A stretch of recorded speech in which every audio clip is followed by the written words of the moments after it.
Today, at the ARVO 2016 meeting, you presented a poster on the resurgence of penicillin-susceptible staph aureus isolated from the infectious keratitis. Could you give us an overview of your poster?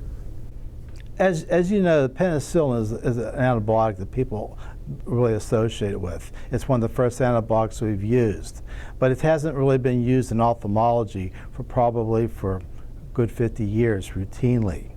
I was at a conference in which they were using it systemically once again, and we were showing there was a resurgence of penicillin-susceptible staph aureus from sepsis and from skin infections. I figured at that point I wanted to determine what was the incidence of penicillin susceptibility of staph aureus from keratitis isolates. My laboratory is a dedicated ophthalmic laboratory, and I have thousands of isolates of actually different types, but of staph aureus, I have isolates actually from the cornea. So we did a study looking at over 20 years if there was a resurgence of penicillin susceptibility of staph aureus from keratitis. What I found was, yes, this is true. We found that probably because we don't use penicillin that often in ophthalmology anymore, that we are seeing a resurgence of penicillin susceptible isolates from keratitis. And what kind of conclusions did you come to with your poster? Our conclusions is, as I said, that we are seeing more penicillin susceptible isolates of staph aureus. Anyone who basically knows about penicillin knows it's a very, very potent drug. It's not its biggest problem was resistance was acquired early on, but it was a very susceptible drug. And the first question is, could you treat MRSA with penicillin? Most people laugh and scoff, but there is a possibility.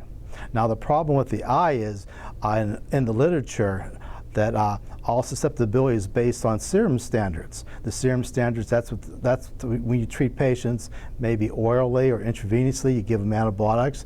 You hope that the antibiotics get to the spot, and it's successful in eliminating the bacteria. In the eye, we're basically blessed with the fact that we can give topical right to the spot, or we can inject inside the eye, so we get these very, very high concentrations.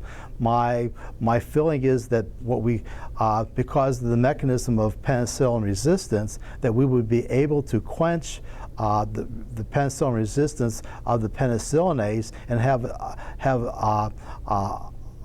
enough penicillin afterwards to actually kill the bacteria. So this is an in vitro study at the moment that we just completed. We did show that there was a resurgence of penicillin susceptibilities. Now we have to go and do in vivo work with rabbits, which we are just about to do when I returned home from ARVO. And what we'll do here is we're gonna inject rabbits with different staph aureus with different MIC and see if we can actually topically treat them with 6% penicillin, which was the dosage figured out for ophthalmology probably during the 1950s. That's how long it hasn't really been used. So if this study is successful, we'll show that we can actually eliminate staph aureus with high MICs to penicillin. Now, this is, in this day and age, this is very important in that there's no new antibiotics being created, especially for the eye. They're looking for new drugs for MRSA, for systemic therapy, but they haven't really been doing a lot of research in that area. So ophthalmology is basically blessed with the fact that we can use older antibiotics and still conquer resistance. And one of the drugs is penicillin, which, as I said, is a very potent drug. So clinically, this adds another antibiotic to the arsenal of ophthalmologists in treating staph aureus. Thank you, Dr.